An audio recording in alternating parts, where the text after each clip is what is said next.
not. Weird. Hello and welcome to Shooting the Shit. It's Monday again and we're back for another session. So again, Hannah is still on maternity leave, playing around with babies. So we have a guest on with us today. We also have, so I have particularly horrendous broadband over here in Bacup, and our guest Christopher Clark is up in Cumbria with potentially even worse broadband. So we're going to have some fun today. I'm going to leave big pauses in between when we speak so that we can make sure we get everybody's answers in. So we'll see how it goes. Professional as ever. So first of all, Marisha, who are you? Hi! See, we didn't do that. Hi, everybody. I'm Marisha. I do telecoms, networking, and marmalades. And occasionally I get online on a Monday afternoon and chat. Chat shit. And Christopher Clark, who are you? Hey guys, Chris Clark. I am the game changer. I have no idea how this is going to come out on the internet. But I'm the game changer, so I help people be the best they can be, get your head sorted, and I love working with ladies 40s to 60s. I'm also one of the gang that runs Spark Networking throughout the UK, helping you sell stuff. I'm excited to be on today, Rach, because it's normally girls, isn't it? Yeah. You don't have many boys, do you? I don't think we were supposed to have a boy on a few weeks ago, and he wasn't able to join us. So I think you are our first male victim on our Feminism and Business Facebook Live. So yeah, it's exciting stuff. So today we are here to talk about, appropriately enough, toxic masculinity. So I was just doing a bit of research before we came on for once in our lives. There was I know. There was a survey done by a men's magazine last year, and they said that 69, so they surveyed quite a lot of men, 69% of the respondents thought that men needed to act strong in today's modern society. 60% thought that if men were provoked or pushed or anything, that they should fight back, and if they didn't fight back, they would be considered weak. 56% of men said that you should never, ever refuse sex. And 35% of men thought that it was appropriate to use violence in order to earn respect. That is essentially what toxic masculinity is. A lot of people that we talk to on a daily basis think that feminism is a women's issue and it's all about women, and the patriarchy is only damaging to women. But it isn't. The patriarchy is as damaging to men as it is to women, because we have to, if women are expected to be kind of feminine and subservient, that means that men are expected to be strong and dominant and own a room and own a conversation and run the household and man up and not fight like a girl or whatever. So it's as damaging to men because not all men fit into that stereotype. Not all men want to. So that's what I'm talking about today, toxic masculinity. Marisha, what does toxic masculinity mean to you? I think, to be honest, I think you kind of covered it really. It's I guess that there are some people that kind of feel that they have to act a certain way or they have to respond a certain way to certain things or all sorts of things, because that's how society expects them to be. Not necessarily because that's how they actually are. So I guess in that toxic space, there is very much the, men need to be tough. If they are trying to, be empathetic or something along those lines, it means that they're weak. It's all those same kind of words that you just used, I guess, really. So yeah, it's all of that. Yeah, absolutely. Chris Clark, what does toxic masculinity mean to you? I love the fact that Men's Health started off with the top score being a 69%er. Does nobody else think that's funny that 69 is the first thing that most blokes think about? They can't remember what. They have to be strong, but it was 69. They're all in there, aren't they? 69. Yeah. And also, what's really, I mean, because Rach, I've learned so much from you over the years, as I'm sure you will imagine, with the regular bra burning for feminism. But I didn't realise that actually you were allowed to refuse sex. I didn't realise that was even an option. I mean, these men's health magazines, they're just remarkable in terms of what they deliver to you. So I come off, even if the broadband holds up no further than this, boys, you're allowed to refuse sex, and 69% is the top score. So yeah, I think this is really interesting. It's an interesting one. And when I looked at my diary and I saw that I was on with you gorgeous girls today, and I had a look at the subject title again, and I was like, why has she asked me to be why has she asked me to be on here as the resident gay boy? And masculinity is part of it. What does it mean to be masculine? And then toxic is, well, that's fairly shit, right? So it's kind of gone too far one way. It's too far one way. But as you'll know, I spend a lot of time working with ladies, 40s to 60s, to help ladies who are really driven and business focused, to help them on their next chapter. Because generally they've achieved a shed load by that point. Kids are moving on, new business, new partners, whatever, and they've got to rediscover themselves.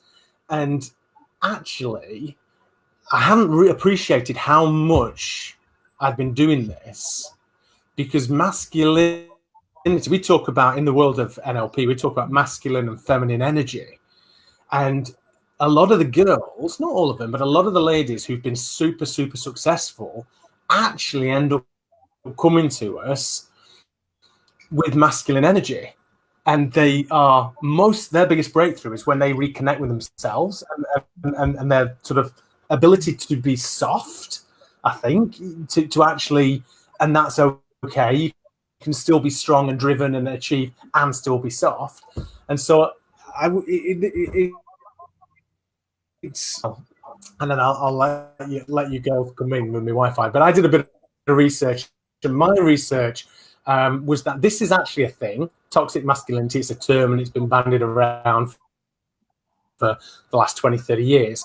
And it stems from the boys having 3 Ps. Did you see this one? 3 Ps. No. So their role was to provide, to protect, and to procreate. Essentially, provide, protect, and shag. That's essentially it. Yeah. That's what a boy has to do. Now, it's really interesting because I've got a whole pile of shit going on in my head around what, because obviously as a gay boy, one out of 3 on those isn't really up for us. So yeah, we got loads to talk about. But yeah, your 3 Ps, Dylan. But this is exactly it, isn't it? And as you say, I mean, we've talked about in a previous session the fact that women, in order to be successful in this kind of male world, as it's dubbed, have had to become more masculine in order to meet that. And that's something that we have discussed. But it's that idea that masculinity is the height, or whatever our conceived idea of masculinity is. That's the height of success. And if you want to be there, you've got to be strong, and you've got to be powerful, and you've got to be proactive, and you've got to be loud, and you've got to own a room. And that's kind of fine. But there's only a really small number of even men that will fall into that category. And then if you are even slightly, if you're slightly effeminate, or if you are gay or whatever, you're deemed, you're not masculine then in that case, are you? You're not allowed to enter that sphere, because now you're a gay boy, and you're, oh God, you're so gay, or, you run like a girl, or you fight like a gay boy, or whatever. And so we're instantly kind of denigrating a whole, well, the majority of men, I would say. I think it's really difficult. Can I just say, are people allowed to? I was going to say, can people comment on this? Because if they can comment and you identify as masculine, proper masculine, just leave your name and number, and the 3 of us will sift through and have a chat to you later. Yeah. If you're out there, own up to it and own up to the consequences. Oh, I don't know. I thought we were going into a dating kind of vibe. Is that where we're at? I don't know. It could be anything. Yeah, well, yeah, we've run out of legitimate ideas. Yeah, Let's just do that. Go on, Reece, what were you going to say? Well, I was just going to say it's you know, what does it mean to me? I guess, you know, like back to that same question is you know, I agree with that. You know, coming from a female perspective, it's that, you know, yeah, you've got to be this, you've got to be that, you've got to stand up, you've got to be more masculine to be able to get on. You know, and you've got to act like a man to be able to get anywhere. And that's still there. I don't think it changed. I was thinking about it earlier, and I don't think. I think it's one of those kind of things that happens that people don't really realise that they're doing. So when you know, if someone was to comment on, say, a man that was upset about something, for example, the reaction towards a man that's upset would be different. Typically, and this is a sweeping generalisation, as we always do on here. We love a sweeping generalisation. Absolutely, everyone's the same. But you know, the reaction towards a man that's upset or crying would be very different to a woman or female that's upset and crying. Yeah. And you know, it's, you know, you know, even the women would probably kind of, you know, say things that probably don't help and fall into that toxic trap. I like, oh dear, you know, always crying. Or, do you know what I mean? There'd be a reaction to that, you know, that may not be accepting. But you know what? I think this is really important thing. I want to talk about crying because I have very, very rarely still seen men cry. It is just not something. I've seen my dad cry maybe a couple of times, and like one of them was at my mum's funeral, the other one was when his parents died. You know, I don't think I've seen Dali cry that often. I mean, Chris, have you ever cried in public? Would you ever cry in public? How do you think you would be seen?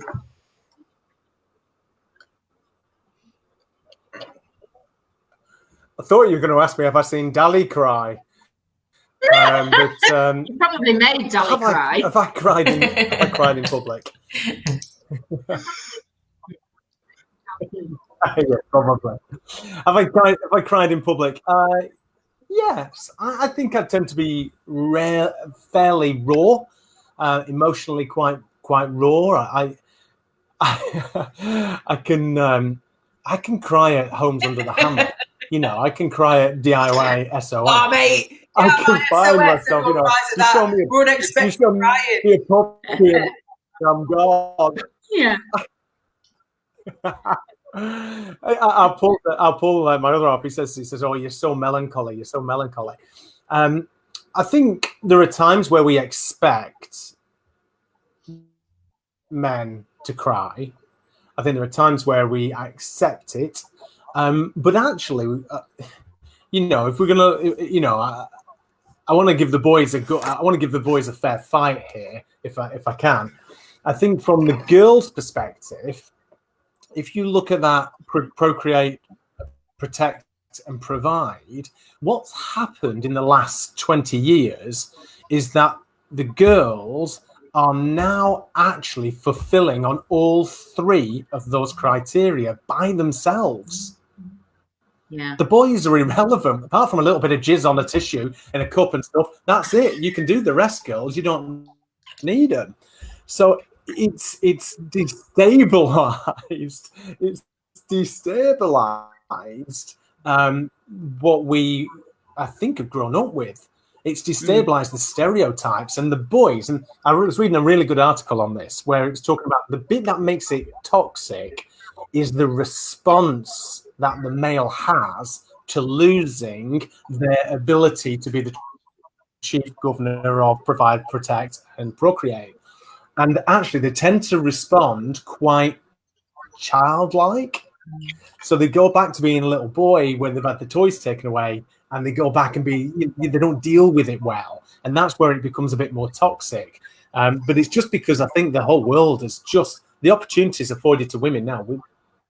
I'd like to think that we're at a place where actually you guys don't feel inferior and that you don't need a consent of a bloke anymore.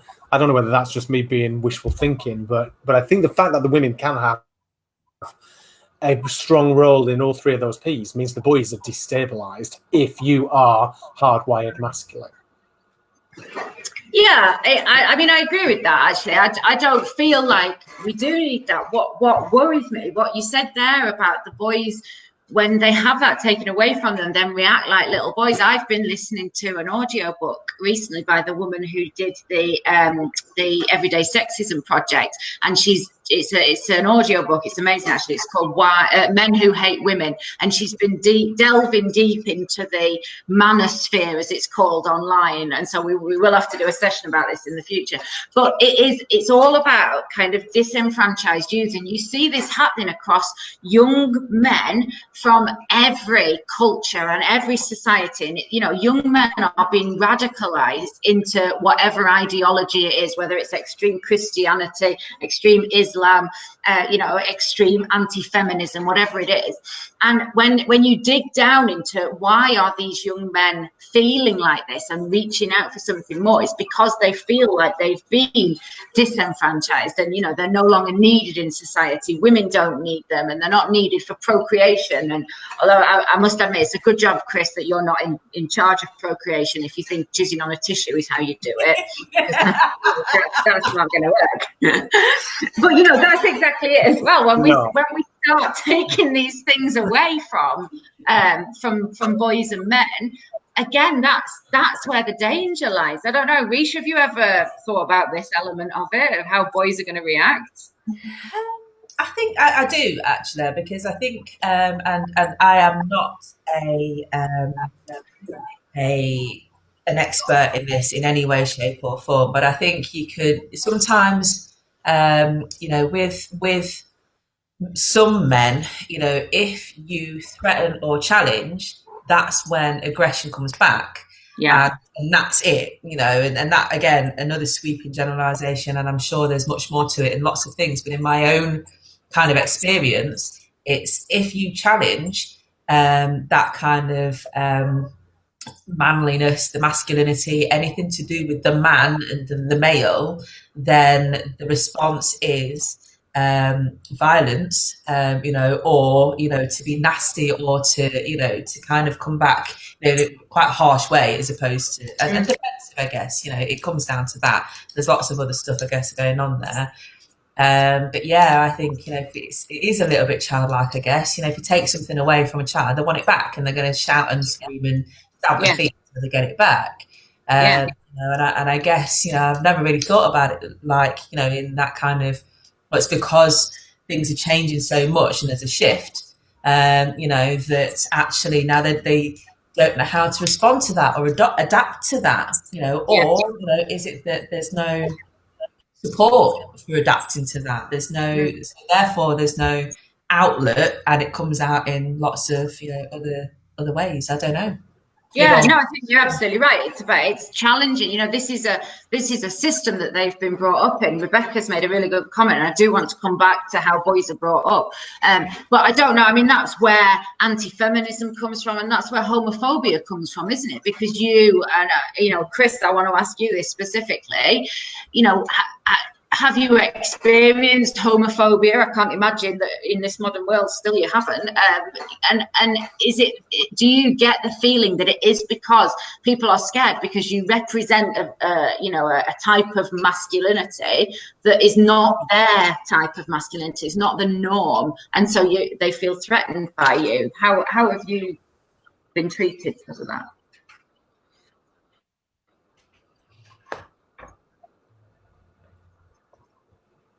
I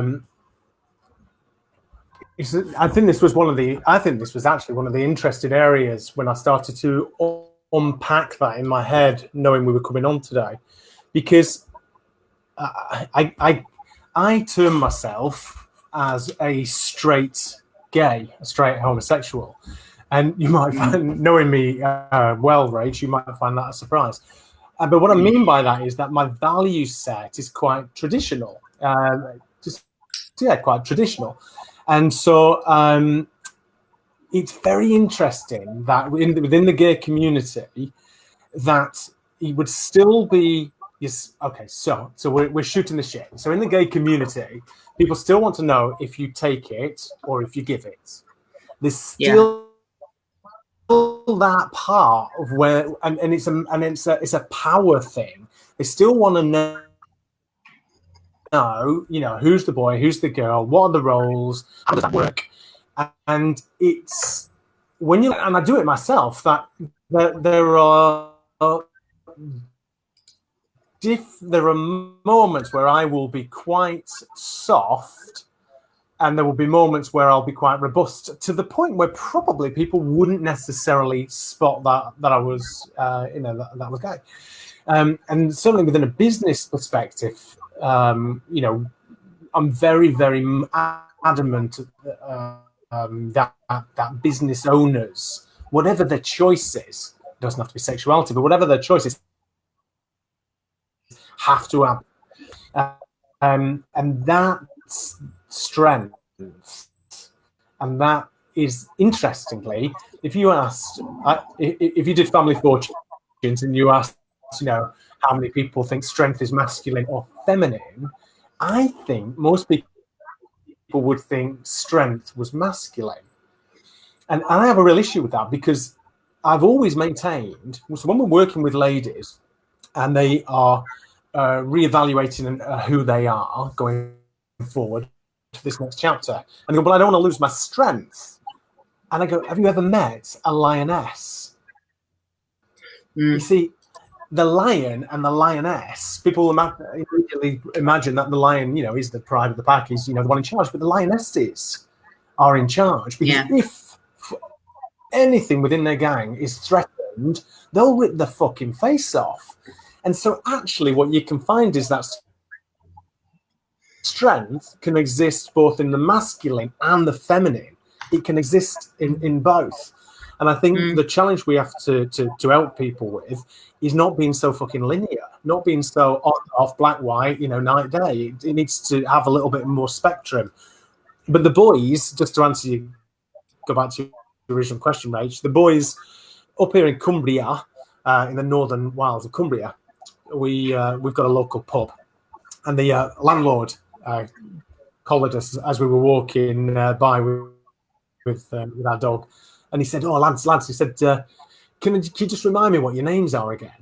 He said, and I said, "Is that because everyone's referring us to the two gay boys?" And he laughed, Mr. Geordie, and he went, "Yeah, he is. Now I want to put him straight. My brother's gay, and I want to give him a name." That's always Paul and Chris. In reality, I didn't really have an issue with that, because I don't see being gay as being weak. I see being gay as being strong. It's probably the bravest thing I've ever fucking done in my life. I didn't come from that community, and it definitely wasn't expected. So but people still have an obsession with who's playing the male and who's playing the female. Blue jobs, pink jobs. It is really interesting. Crazy. Yeah, it is. It is really interesting. I've got friends who are lesbian as well, and they, people always say, which one of you's the man? And it's like, well, quite clearly, neither of us are a man. Otherwise, we wouldn't be a lesbian couple. But yeah, I mean, you make a good point, and it's that kind of patriarchal societal structure is particularly human as well. If you look at horses, if you look at elephants, if you look at whales, so many other groups of mammals are led by the female, and they control the herd, they tell everybody what they're doing, they are the strong ones, but it's this particularly sort of human construct that we've put on things, that the man has to be in charge.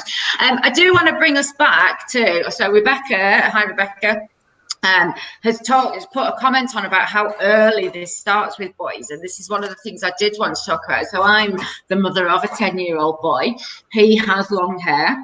He has played with dolls since he was little. The skill that he is most proud of mastering during lockdown is learning how to strut and dance in high heels.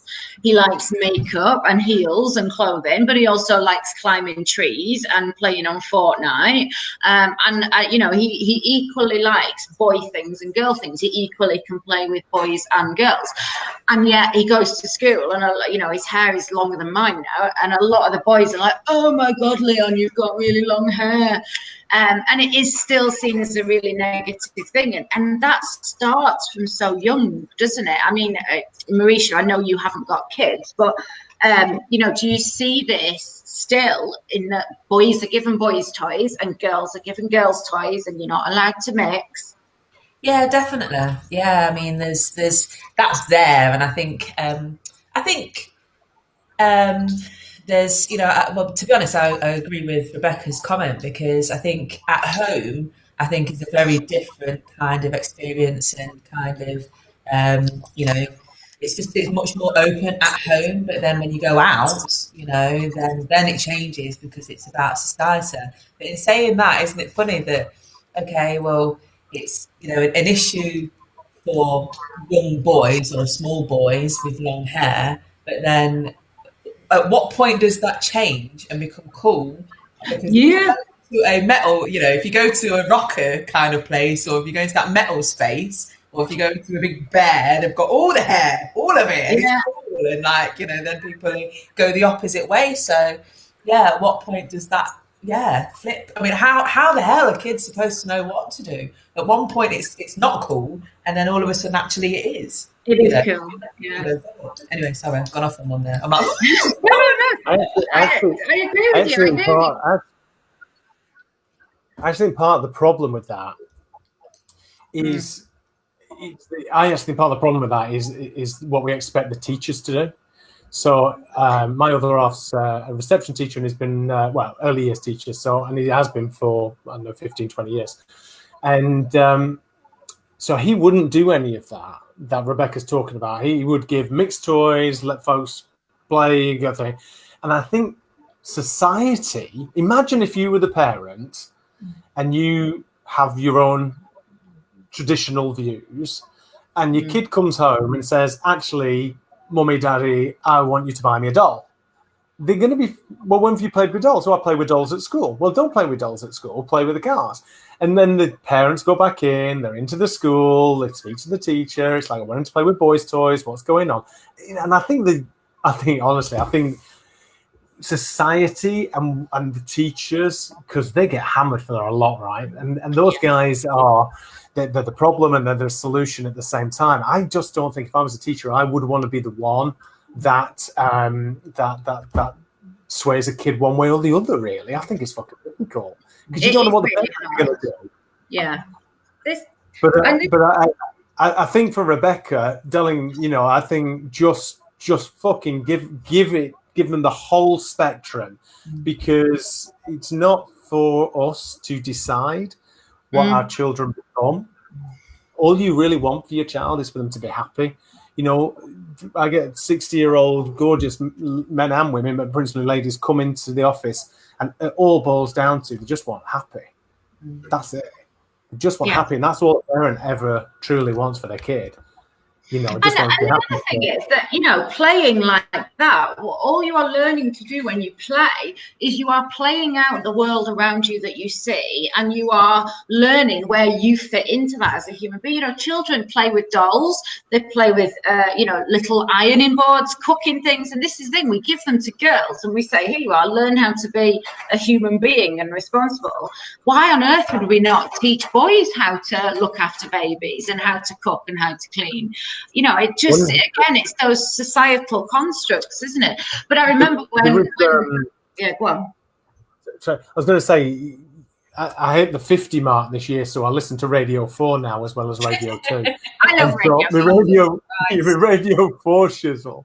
There's a really good I don't know, a documentary, whatever on it, and they got the kids aged 3 up to 5 to draw the person. So they just gave a profession. So they said like teacher, and then they draw it. And most teachers at that age were women. Then they said doctor.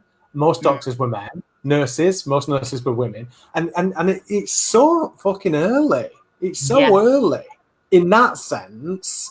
But then they started to bring in like the counterpoint. So they bring in male teachers and female doctors, and then they did it again. They ran the exercise again some weeks later, and it shifted. It still hadn't sort of flipped, but it had shifted the percentage of people drawing a female doctor.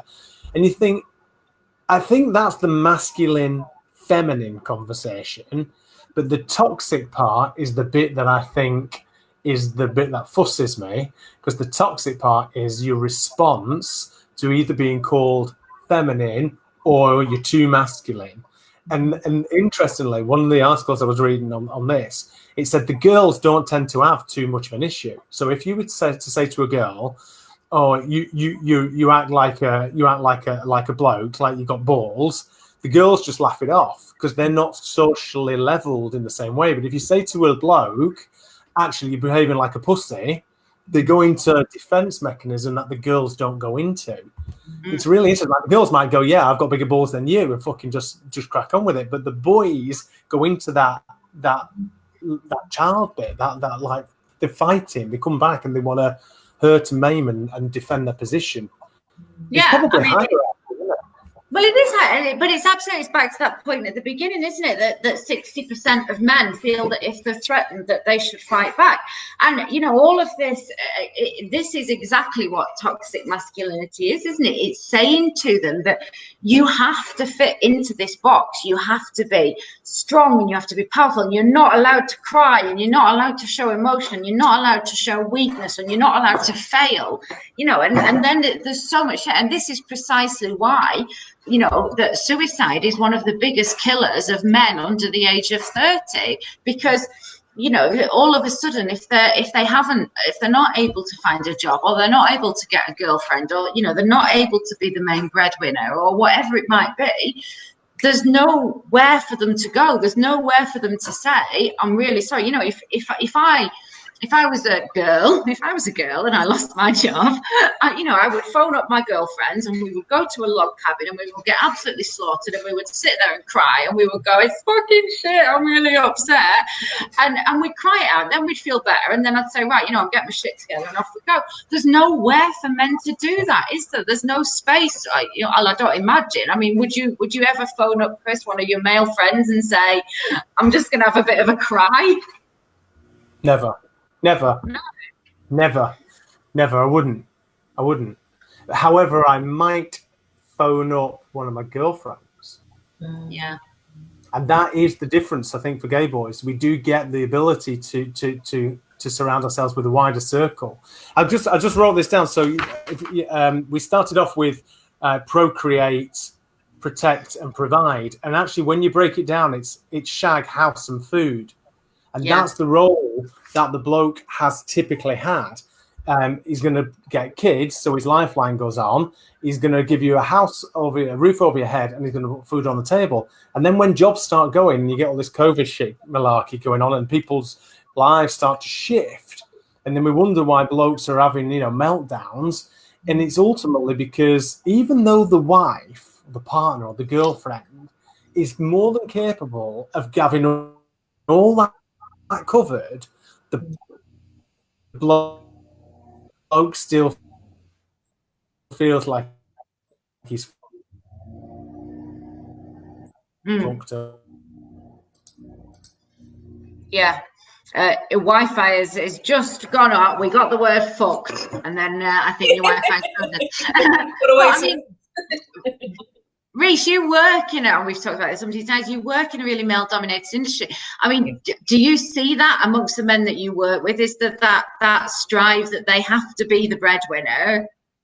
I think there is to an extent, but I guess I see it from a different perspective, as in outside coming in. So I quite frankly use it as an advantage, if you want to call it that, but it means that I have very different conversations that with my clients or with other men in the industry that they would probably have with each other.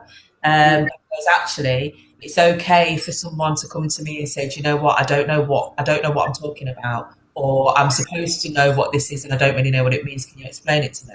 That is my power in that space. Whereas they wouldn't go and say that to another guy that's in the space. They might ask once. If you don't get it then, then you're an idiot. Do you know what I mean? If you've not got it that time. So yeah, it's there. But I'm able to kind of cut through that a little bit, and I'm quite happy to call it out as well if that's what's happening, because I don't it doesn't make any difference to me either. Do you know what I mean? I can just say, we don't need to have a sword fight. It's not about that, we just want to get stuff done. But I would expect and imagine that it's very much there. I come up against that, as well. If I go into a meeting which is typically male, not all the time, but there are times when, there are people that are in positions in a business that instantly feel threatened by somebody else being there. Yeah. And you can see it, you can feel it, everything about, that person's kind of welcome, if you want to call it that, to you is there, so then actually you go into a different kind of space, if you like, in terms of, well, I do, working with that person or making them feel at ease or whatever. It's it's there, but I guess I experience it differently to other men. I think you said something really interesting there though as well. You said that ability to say I don't know. If I am working with women particularly and somebody doesn't know something, I know that they will just go, I don't know that, but I'll go and find it out for you, or I'll speak to, or such a body's the expert on that, go and speak to them, they know more about it than I do. I very, very rarely heard a man say that. I've seen men that will be able to, try and bluff the way out of it, or they'll bullshit, they'll pretend that they know the answer, or they'll be like, I had it written down somewhere, or I had it in a different notebook. Very rarely will men say, I don't know, somebody else knows, or I'll come back and I'll find out for you. I think that's a really interesting thing. I don't know, Chris, what do you think on that one? No, I agree, actually. I agree. And I think one of the things that you guys were reflecting on there is that you make it possible for the guys to still hold their position. You kind of go, like you say, oh, actually, I'm not looking for a sword fight. Let's not get, bent up about this, and you'd soften your position so you become less non-threatening. So the blokes, therefore, actually, are still able to hold face, I guess, really. Yeah. It's very interesting. I was just reflecting back. So I worked for Hewlett-Packard for about 12, 14 years, which was at that time a very male-dominated industry, with some very peppered with some very strong females. It was it was the 1990s, early 2000s, so everything was trouser suits. But even the styling of the girls back then was very masculine, and I just want to feel that you can own your femininity and still dominate the boardroom. I just want to believe that we have come that far. I think the problem we've got now is, as more girls do that, you're seeing the boys doing the toxic part of the masculinity. They feel threatened, they feel undermined, they feel useless, and it comes back down to shag, house, and food.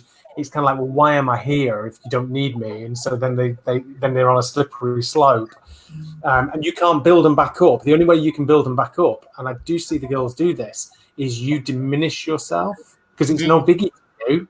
You go, well, I'll just take a step back, you take a step forward. But it's like, no, fuck off. We've just got to be able to help these boys deal with this. But it's massive. The more we unpick it, it's fucking massive. It's massive, and it starts from an early age, and it's endemic in society. But we've kind of got 5 minutes left, so you've brought us very nicely, Chris, onto the next bit, and it is, how do we start? As you say, when we start to be more feminine, and those more traditionally, I use feminine in inverted commas, traits come into business, come into the boardroom, and the men feel threatened, how do we bring them with us instead of excluding them and they go off and they join incel communities and, you know, become anti-feminists and hate us all and feel disenfranchised? How do we stop that happening and bring the boys along and say, no, it's all right, you know, you can do this, and it's not emasculating, it's not dehumanizing you, it's okay. I mean, Chris, what do you think? How do we start that? I've no fucking idea. Literally no idea at all. No idea. I'd like to come up with something really creative and innovative, but at this precise moment, given how big a problem you've painted it, fucking hell, no idea. Do you know what though? This is what happens every session. Every session we go like, oh, this is a massive problem. What we're going to do? Don't know. Comes back to the and it comes back to having a role. Yeah, I do think it comes to, well, I think the mental health challenge that the blokes have, the mental health challenge that is now starting to be spoken about. He's gone.